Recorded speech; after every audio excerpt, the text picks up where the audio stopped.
Love Letters is brought to you by Little Sleepies. Some of us have kids. Many of us, including myself, do not. But we want to get good gifts for the people we know with kids. We want to be good aunts, uncles, godparents, and truly good friends.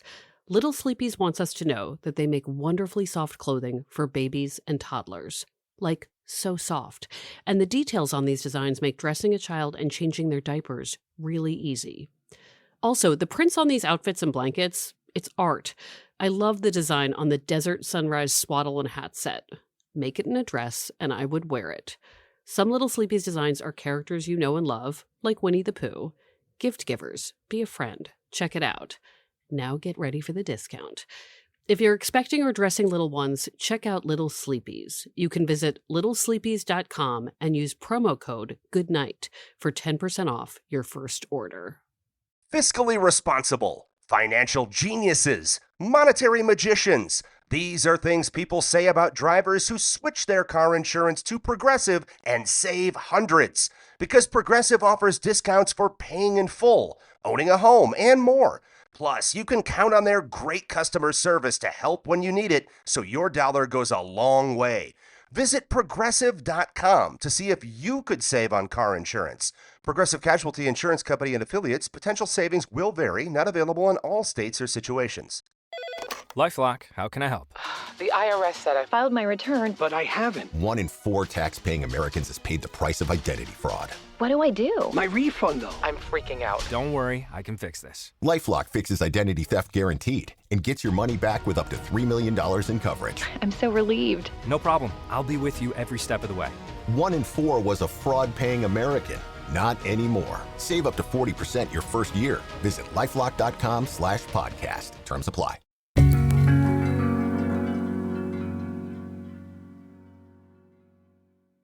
In our last episode, we talked to Shantae Joseph, the woman who wrote the Vogue essay, Is Having a Boyfriend Embarrassing Now?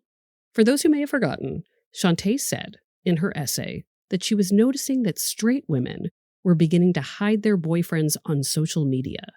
She wanted to know why these women seemed to be ashamed of having a male partner. She figured maybe it was because their boyfriends did embarrassing things, but more likely it pointed to a larger issue. That perhaps there was a new strong need to distance oneself from a heteronormative structure that maybe once gave you clout to be a part of, but in this era feels sort of cringe.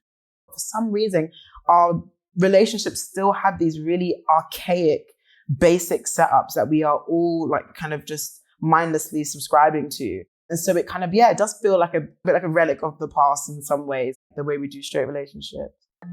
Shantae's essay went viral. I would say mega viral. There was also some aftermath. A lot of people had opinions. Having a boyfriend is embarrassing only if he is embarrassing. Are you embarrassed that deep down you want a boyfriend? Because I don't think that having a boyfriend is the issue. Women post a picture of a guy, they lose market share on Instagram. Simple as fucking that. That's all there is. If you haven't listened to the last episode with Shantae's interview, I highly recommend it after this. Today, we're going to dive into the nuance of this question by telling you a story. It's about a woman who was embarrassed by her boyfriend for reasons that might surprise you. From the Boston Globe, this is Love Letters. I'm Meredith Goldstein.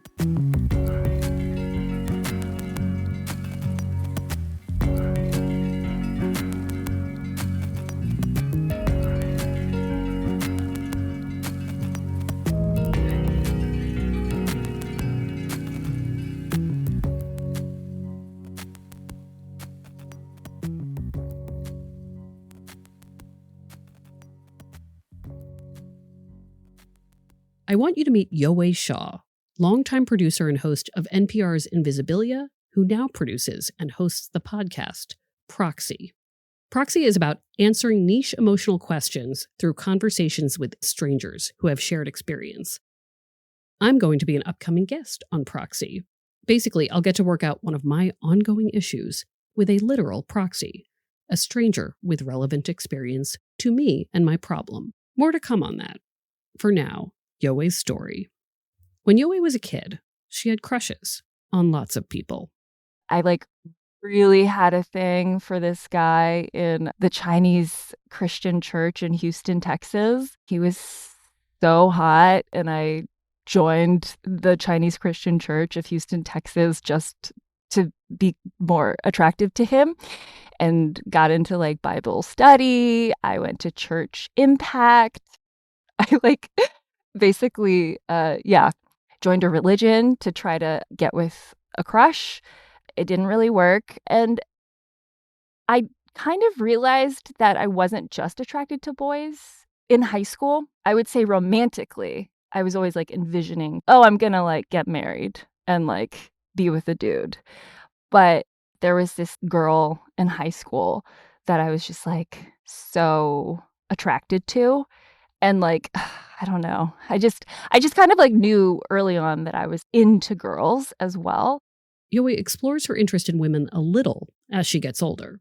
In college, I continued to date boys, but I also liked girls. I would hook up with girls, but I wouldn't date them. Things change after college when Yowei is more of an adult. I'll let her set the scene. She's in her mid-20s at this point. It's like the beginning of summer, and I have just gone through like a string of disappointing situationships and boyfriends. And I'm like, okay, this is it. This is my opportunity to finally explore dating women. I know I've been interested in women. I've hooked up with women, but like I've never dated romantically. And like I want to try it. She's on OkCupid. She opens the dating app to men and women. She also tries to pursue a crush in her circle. I start trying, but I feel I am like a baby deer trying to stand up on ice. You know, one of the first attempts at trying is I have this new friend who I have a really big crush on. We end up hanging out on my birthday. We go to the art museum. Instead of going back home to my birthday dinner where my friends are waiting for me, I decide to walk her home. And then I like tell her my feelings eventually. And she's like, you're straight. Which, like, fair enough. Fair enough. It's at this point where Love Letters producer Jasmine pops in to remind us all it is not cool to assume someone's sexuality by their inexperience, their nervousness, their general vibe. Not fair enough. That's fucked up. It is fucked up. Oh, that's very sweet of you. But you know, I understand not wanting to be someone's experiment. Not that I was I feel like it was very obvious to clock me, though, as like a new baby queer. I cannot stress to you enough how much I liked this person. I really, really liked her, and I was devastated. I failed miserably. I just didn't know how to flirt with women. I was probably just giving like straight girl in my presentation, my language. I don't know if I had the right game, and I just was not giving the right signals, I think. Yowei keeps trying. She's really keeping her eye on women and sends messages, trying to set up dates. We're striking out with women on the app. I would start a lot of conversations with women. I was like trying to prioritize women, but it was harder to get dates with women. I was like experiencing the same challenge that a lot of men experience on online dating apps with women. I did manage to get a date with a woman on OkCupid, and I did manage to get a kiss at the end of the date, and she was really nice, but there was just no spark. And then pretty early into this like single sapphic try, I met Kyle. Isn't it always the way? When you're a queer woman finally looking to date a woman, doesn't it just always happen that the person you match with is a man named Kyle? He was cute. I recognized his band from his profile photo, and we met up, and the first date was pretty meh, honestly. We just didn't click for whatever reason, but it was like enough chemistry to go on another date. So in my profile, I said something like, I want you to take me on trips. And so on the second date, that's what Kyle did. He was like, we're going to bike somewhere. He bought a 6-pack. We biked to this old train trestle. He took my hand. We climbed through a fence. He took out his phone, used a flashlight. He had bug spray. And we walked through these weeds and grass to this rickety old bridge. And we sat on this bridge, drank beers, and had a really nice heart-to-heart where we really connected. And then all of a sudden, this figure appeared in the distance, in the darkness. And we were like, oh my God, who is this? And then the figure came closer and closer. And then I realized, oh, it's my old friend David from the bike co-op that I used to work at. I was like, hi, David. And then so David and I caught up, and I think I got brownie points with Kyle for knowing the weird dude in the woods. And he got brownie points with me for being very prepared with bug spray. I just remember being very impressed with that detail. And then after that, it just quickly escalated. It's just very obvious we were very into each other. It was very easy. Yowei starts to be with Kyle. Just for context, it's the summer of 2013. Yowei is still in her mid-20s.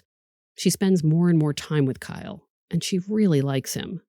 She remembers seeing his place for the first time. He lived in this big artist warehouse, graffiti and art everywhere. There was this huge swing in the middle of the space. And so when I rolled up with my friends, Kyle had gone out of his way to get beer for us, and he gave us a tour, and he stayed by our side the entire time and just made us feel very welcome. And I was like, oh, the guy who knows how to take care of my friends, that's a keeper.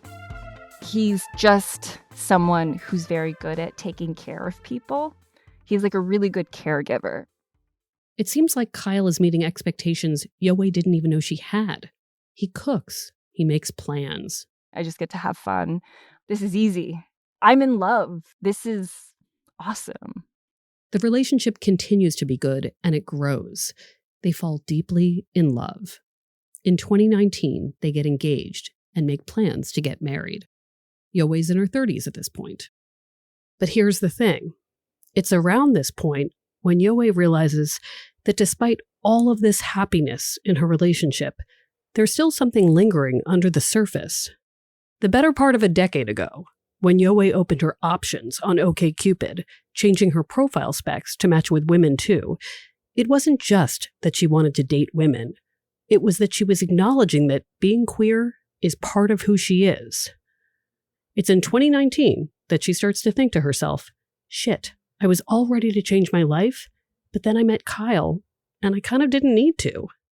I basically put the queer stuff on pause for a while, for years. And to be honest, the queer stuff was scary. It was scary. It was uncomfortable. It was hard. It was like I know how to do this straight thing.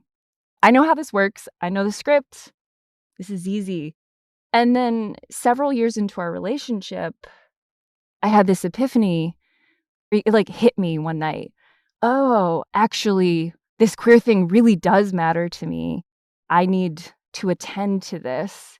And Kyle, you need to know this. This is back, and I want to explore this again. I told him. He was happy for me, talked about it. That's also around the time that we got married, which made everything more complicated and heightened. I had that, oh, this is really important to me, and I need to explore this, and I want to find community. And I need to understand what this means as an identity.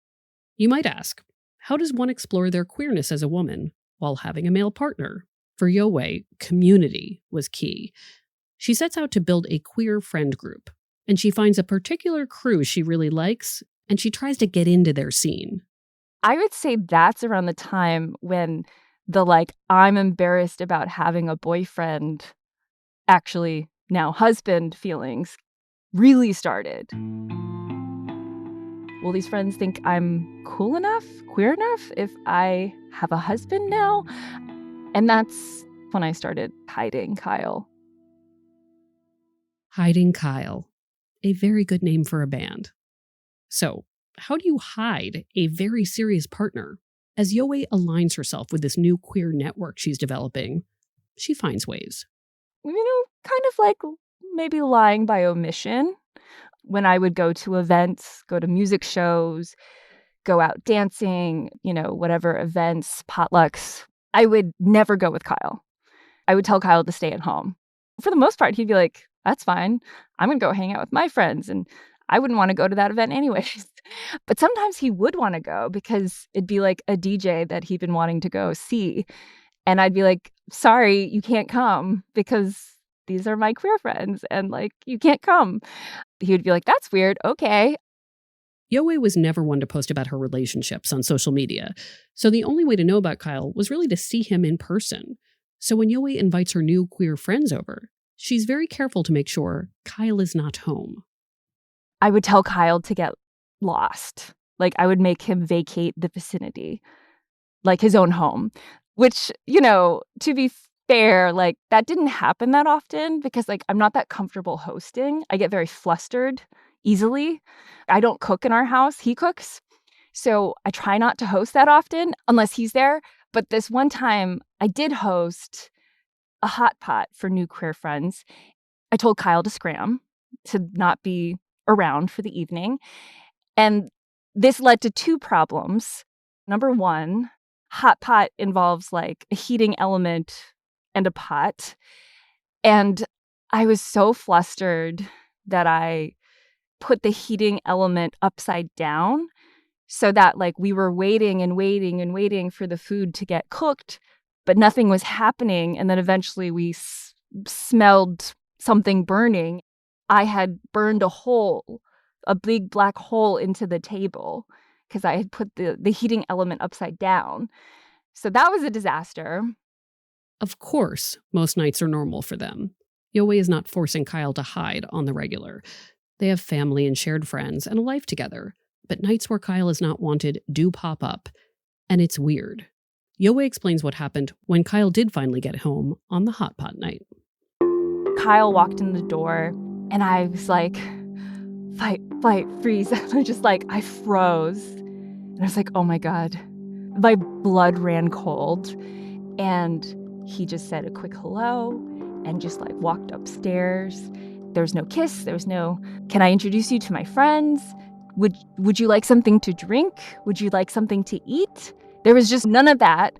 It was a markedly odd interaction. And then later that night, my friend, who was getting a ride with these new friends home, told me that they asked her, does Yowei always treat Kyle this way? When I heard this, I was horrified. I was like, oh my God, these friends that I've been trying to impress, like I'm doing the opposite. I'm being an asshole. You're being an asshole. I'm right. being an asshole. I'm treating this person who's so great, who I love, like I'm not treating him right. And these new friends are noticing. They're clocking it. This realization hits Yowei like a bag of bricks. She's been trying so hard to appeal to these new cool friends, to feel authentic in her queerness. And instead, they're noticing her treating someone she loves badly. That was a turning point. It was a wake-up call. And I don't think it was like, after that night, everything changed. But I think it was a wake-up call of like, oh, I'm the asshole. So I need to like change my behavior. But changing her behavior, it requires some real introspection. Yowei has to consider why she felt the need to hide Kyle in the first place. In her quest to connect to her queerness, she has instead been hiding a big part of her life, her husband, and it just made things worse. And this is where I'll say that is the problem with hiding. It forces you to be a person who's deceptive. Sometimes a lack of self-confidence or self-awareness, or a fear of being too seen, turns into dishonest behavior that truly hurts someone you love. It's not always malicious, and in Yowei's case, of course it's not. That's not an excuse, but Yowei acknowledges that sometimes hiding is how she deals when life gets complicated. And I think like hiding is it is very core to my identity. I've always been a hider. Growing up with Taiwanese immigrant parents, I always hid shit. Sneaking out of the house to go party. There was always a double life going on. This is my safe place, hiding. How does Yowei fix this? How do you embrace your life as a queer woman and not be embarrassed that you have a husband? Yowei explains when we return, as does Kyle, beautiful Kyle, who has plenty to say about being hidden.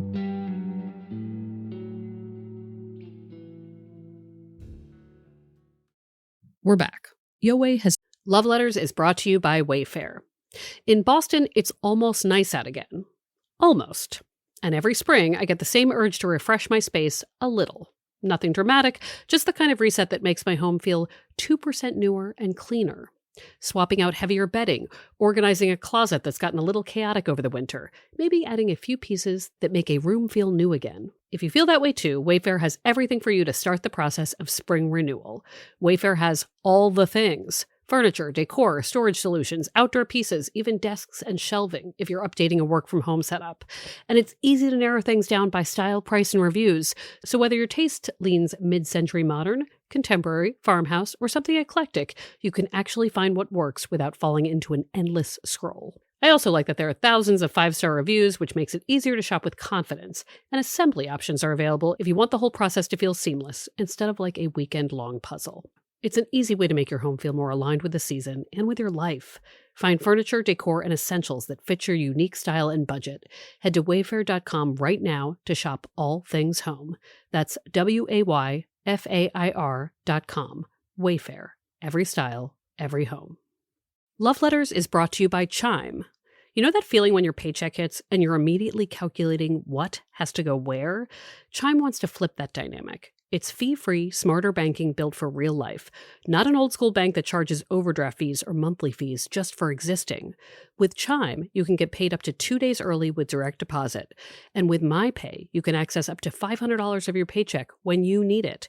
That flexibility genuinely changes how you plan your month. They also offer up to 3% APY on savings, which is up to 7 times higher than a traditional bank. Plus, when you have qualifying direct deposits, you earn 1.5% cash back on eligible purchases, so your everyday spending is actually doing something for you. The part that sounds best to me? Customer service that's available 24/7 with real humans, which honestly shouldn't feel revolutionary, but it does. Chime wants to make money feel like something that supports us, as opposed to something that stresses us out. And that goal resonates with me very much. Chime is not just smarter banking, it's the most rewarding way to bank. Join the millions who are already banking fee-free today. It just takes a few minutes to sign up. Head to chime.com/loveletters. That's chime.com/loveletters. Chime is a financial technology company, not a bank. Banking services, a secured Chime Visa credit card, and MyPay line of credit provided by the Bancorp Bank N.A. or Stride Bank N.A. MyPay eligibility requirements apply, and credit limit ranges $20 to $500. Optional services and products may have fees or charges. See chime.com/fees info. Advertised annual percentage yield with Chime Plus status only. Otherwise, 1.00% APY applies. No min balance required. Chime card on-time payment history may have a positive impact on your credit score. Results may vary. See chime.com for details and applicable terms. A message about one of our sponsors, Cozy Earth. A few weeks ago, I sent Brett, my sister, a pair of pajamas from Cozy Earth as a gift. It was a very beautiful set of pajamas. Very soft, cozy, but also good, I assumed, for people who have to deal with all temperatures. Anyway, when the package arrived, Brett texted me saying she was picky about pajamas and probably didn't want them. So I was like, whatever. Then later, she actually opened the package, tried on the pajamas, and changed her mind. She said in her text, and I quote, "Those pajamas are amazing. I am keeping them." I asked her to explain what she liked about them to listeners, and she sent me this voice memo. You know why I don't like pajama sets? Because usually they're not that soft. They really aren't. So, when it's cold, I wear pajama bottoms and some kind of ratty t-shirt. Recently, my sister sent me Cozy Earth pajamas. I opened them up and I thought, wait a second. These things are really, really soft. Let me tell you, these are my favorite pajamas. Cozy Earth has the aforementioned soft pajama sets, beautiful bedding, a cuddle blanket, and a lot of perfect gifts for special people or yourself. Discover how care in every detail transforms simple routines into moments of true comfort and ease. Head to CozyEarth.com and use the code LOVELETTERS for up to 20% off. And if you get a post-purchase survey, be sure to mention you heard about Cozy Earth right here. It's hit a bit of a low here. She's found it's possible that a group of queer people who she's been trying to impress by hiding her male partner, well, they actually think she's behaving like kind of a jerk for hiding that male partner. And they are correct. They're probably thinking, we are nice people. Yowei is a nice person. Why would she be mean to this man who she's chosen to be in her life? And that's the wake-up call. What those queer friends are saying to her, perhaps indirectly, is be who you are. If that means you're a queer woman partnered with a lovely man, great, go for it. Embrace your identity. Yowei actually has visual evidence of what happens when you hide Kyle. The night she had those friends over for dinner, and she messed up the hot pot situation because, to be honest, only Kyle can really cook. She did burn a hole in the table in her home. So I now have on my kitchen table a big black circle that I come down to every morning and is a reminder of this, like, I'm embarrassed of having a husband feeling. It's like, it is a reminder of this, like, black spot on my conscience. At what point did you turn to Kyle and said, I'm sorry? Oh my God. I don't think I've ever said I'm sorry. No. Oh my God, Meredith. Do it right now. Holy shit. But you've talked about it. Obviously, even by participating today, there's some acknowledgement, right? And you've had a laugh about it. But you're saying there was no point where you said, I acknowledge what I've been doing and I'm going to do it differently. We've only talked about it in the form of like a joke. So we have never really explicitly talked about it. We've only joked about it, and I have never apologized for my behavior. So that is not good behavior. I think I should apologize. That would be good to do. This seems like a really good moment to introduce Kyle. My name is Kyle Pulley. I live in Philly. I've been in the Philly music scene for like some 20 odd years. I co-own a recording studio in Philadelphia called The Headroom, where we produce like indie rock and punk bands. I was in like a pretty long relationship from like my late teens into my early 20s. And then that ended right around the time, coincidence or not, of me just like really pursuing music. And during that time, I was sort of like undateable. And then I started kind of getting my shit together, and then I finally met Yowei. Kyle tells me a similar version of his first dates with Yowei, of how they fell in love. Was there a moment where you're like, oh, I'm in love with this person. This is my person? Oh, I don't know. I think it's one of those things where, you want to look back and say like, oh, it was this moment, and you like craft the fairy tale of your life. But, I think I do have memories of just like blowing things off. I was supposed to go to a show, didn't go. I was supposed to hang out with friends. I didn't do that. I was just blowing things off to hang out with Yowei. And so, yeah, I at some point, early on, I was just like, oh, this is serious. Most of my friends in life are like artsy weirdos who are, talented and smart in many ways, but in other ways, just like complete knuckleheads and weirdos in others. And so, Yowei is no exception to that rule. And I find her eccentricities charming. I asked Kyle, your partner says she's queer and she needs to embrace that. And you're supportive. She starts making new friends and you're happy for her. But then she starts asking you to leave the house. I want to know, did he notice? Did he understand what was going on at the time? What exactly was he agreeing to when he said he'd disappear at her request? I feel like our relationship has been one long negotiation. At first, it was just like, well, my friends and I are going to hang out. It would be great if I could just have like time alone with them. And I was like, oh, I understand that. But then she would hang out with her friends and she would kind of just tell me not to be there. One time, like kind of earlier on in our relationship, she wanted to have a bunch of her friends over, and I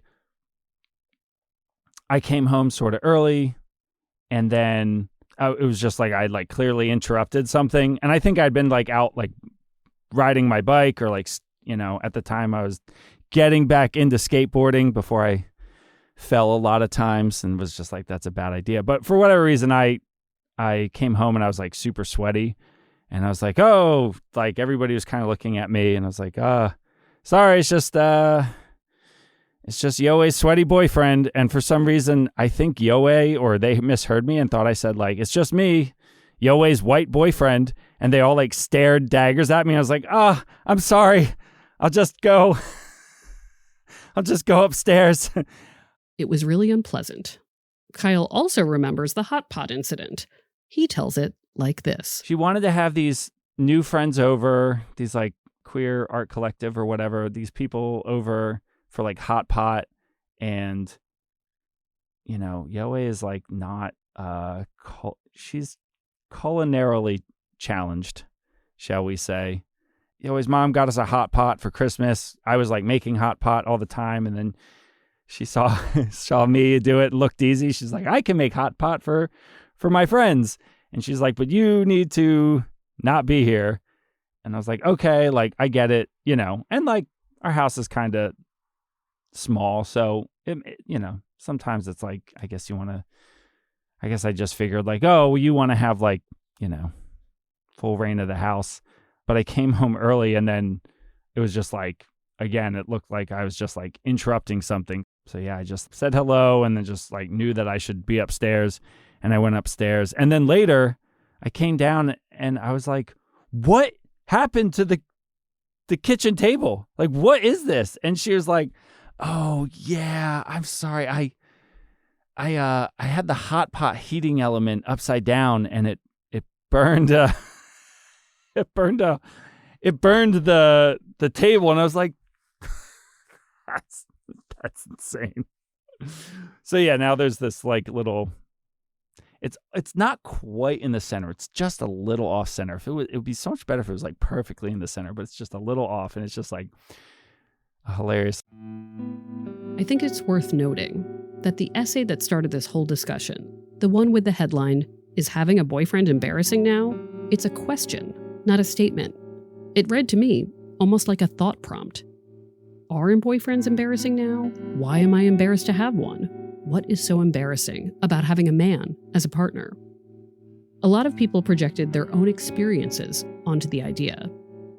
When I read it, at 48, being in a relationship, I thought, am I staying true to my 38-year-old self who loved being single? Is it embarrassing that I no longer am? Other people I know thought, yep, men are the worst. That's my answer to this essay's question. I know many people thought, there is so much baggage attached to the history of heterosexual relationships and labor and power structures that it's hard to feel like your relationship is the exception to the rule. Yowei told me she saw that headline and even without reading the essay was reminded of this era with Kyle. Her shame was nuanced and about finding herself and her queer identity. And I think it's interesting being in a heteronormative relationship. Is every heterosexual relationship heteronormative? Like there's a negative connotation that is earned with the word heteronormative that even when you describe your relationship with Kyle, it isn't heteronormative to me because of who's doing what labor. They don't seem to be one and the same. So I wonder why you think we all got hit in the face with that headline and have our own aversion to this concept of boyfriend, husband. I don't have a smart answer for that, you know? Like, I feel uncomfortable talking about anyone else other than myself. All I know is that I went from being someone who was ashamed and embarrassed of having a boyfriend and acted in ridiculous ways because of that shame to someone who now feels so much better and is acting kinder to herself and to her boyfriend, who is now her husband, and to other people, you know, like less judgmental. You know, I think before I was just really preoccupied with what other people thought of me. And that's not to say that I'm not still preoccupied with that, but I just think that was so much more important to me. Like, not in a conscious way, but just that had so much more of a hold on my psyche. Like, I really wanted to appear good, whatever good meant, or like right. You know, whether I was queer enough. And especially at that time, when all of this was going down, when I was at the height of hiding Kyle, I was trying to break into this new queer group. Like, yeah, it makes sense that I was really trying to gain passage into this community. Now I'm saying this out loud. I'm like, was it fucked up of me to hide Kyle? Not just like for Kyle's sake, but also like I was trying to gain entrance into this world that I didn't belong in. It's really complicated. It's still really complicated. I think there's something strange about the fact that I was like undercover about having a husband as I was trying to make queer friends and like break into this queer community. And that doesn't say anything about this queer community. It has everything to do with me and how I felt about myself, trying to gain purchase in this world while still like, enjoying the benefits of a straight marriage and all of that stuff. And now I feel like I'm finally just like, if you don't think I'm queer enough to be friends with, well, I'm probably not by your standards. And that's okay. And I probably don't want to be friends with you. And it's just not a match. I will say, Yowei took this moment to do something she probably should have done a long time ago. She and Kyle have joked about this era of shame and how Yowei learned to acknowledge him in all parts of her life. But that's not really enough. Talking to Meredith made me realize, well, she asked me in our interview, she was like, have you ever said sorry to Kyle for hiding him all this time and being kind of an asshole? No. And I was like, wow, I had never considered such a thing. Yeah. And I was like, no, I guess I haven't. I mean, have I? You have a better memory than I do. Oh, maybe you have in passing. I don't know. It was not, it was not like, listen, we got to talk. I want to really make sure, you might have been like, oh. Do you feel sufficiently apologized to? Because if I don't have to apologize to you, then I won't. I don't. Yeah, I don't. If you did, it's not memorable enough, so. Okay, well, I guess I would like to take this opportunity on this podcast because apparently that's what I do. Yeah. As a podcast journalist is hash all my shit out on a podcast. This is amazing to have a recording of this too. Yeah. This is awesome. Yeah, I know. Well, yeah, I guess I'm sorry that I hid you. Well, first of all, I'm sorry that I felt ever embarrassed of you because that's ridiculous because you're awesome. I'm a little embarrassing though. So I kind of get it. Okay. All right. Well, you actually do try to embarrass me. I don't know if you're embarrassing, but like that is one of your moves. I know. You like to embarrass me. Right. I like to be so thank you for acknowledging that. But no, I am sorry for being embarrassed of you in the first place because you're great. And I'm sorry that I was embarrassed of you for so long, that lasted for years. And I'm sorry that I tried to hide you from new friends and that I would make you leave our house when you probably you wanted to stay in the comfort of your own home. Sometimes, yeah. At times. Yeah. I'm sorry that I prevented you from coming to events that you would have liked to go to because I was trying to hide you. Yep. And I'm sorry. I'm sorry for any. I mean, I guess I've never asked you how it made you feel. Like, did this even did you realize that I was hiding you? Like, did you even care? I mean, yeah, but I mean, I don't know. I mean, I at some point it did register and it was kind of annoying, but like, I don't know, like, that's marriage. I don't know. Your partner's is sometimes annoying. It's just like one of the things I had to deal with. So, but yeah, I'm glad we aren't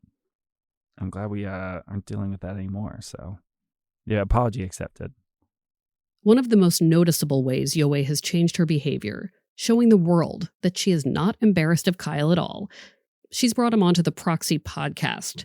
He's a fixture, both as someone who helps with production and as Yowei's partner in life. It's essentially the opposite of hiding you. I'm now like parading you around on the podcast. Yeah. I mean, it feels nice. It also makes me feel, embarrassed for a different reason, because it's just like, oh, I'm getting this like attention, or I don't know, I'm like out in the public or whatever. So, but yeah, it's nice. I love that Yowei and Kyle still have that burnt table. It reminds me of the Japanese art philosophy of wabi-sabi, that there is beauty in imperfections, in cracks, in the physical evidence of change. I hope they keep that hot pot table forever. And actually, in fact, one of our friends from that night memorialized the table and made an exact replica of, like, a tiny replica of the table with the exact black circle that is a little off center as like a gift to memorialize that night, which is so funny. Oh, that's so beautiful. A great Proxy episode that features Yowei and Kyle is Layoff Girl, and Kyle is the hero. As I mentioned, I'll be a guest on Yowei's podcast Proxy. We'll drop that episode here at Love Letters so you can listen. Love Letters is a production of the Boston Globe. This episode was produced by Jasmine Aguilera. Story edit by Veronica Chow. Sound design by Jasmine Aguilera. Special thanks to Linda Henry and Brian McGrory. Remember, Love Letters is also an advice column. Send any questions about dating, divorce, marriage, complicated friendships, singlehood, whatever, to loveletters@boston.com. When you send a question, you help people wondering the same thing. And if you like the show, please leave us a review. And remember, you can find Proxy wherever you find podcasts. And now it's very funny to me that, like, I went from hiding him, like literally making him leave the house like he's a ghost, to now he's like on the podcast most weeks. I'm Meredith Goldstein. Thanks for listening.